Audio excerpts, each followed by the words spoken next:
If your Clickup workspace is starting to feel cluttered or overloaded with templates you no longer use, then this video is exactly what you need.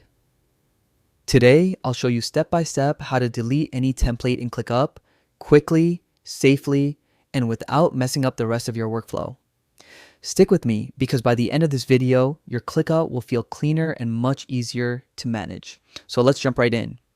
First, open your browser and head over to the Clickup website, log in using your email and password just like you normally would. Once you're inside your account, things become simple, but you need to know exactly where to go.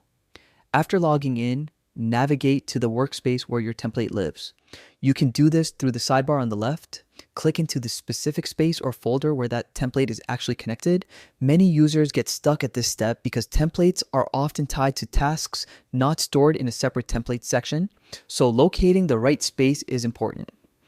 Next, look for a task that was created using the template you want to delete. Open that task so you can view all its details. This is your gateway to accessing the template options. Now, in the upper right corner of the task window, you'll see a three-dot icon, also known as the More Options menu. Click on that. A drop-down will appear with several options related to the task and its template. From that menu, select Delete Template or simply Delete, depending on how Clickup labels it in your workspace. Clickup will prompt you to confirm the action just to make sure you're not removing anything by accident. Go ahead and confirm, and the template will be permanently removed from your workspace. And that's it.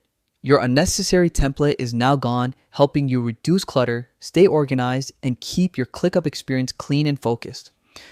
If you found this guide helpful, make sure to hit the like button, drop a comment, and subscribe for more easy, practical Clickup and productivity tutorials.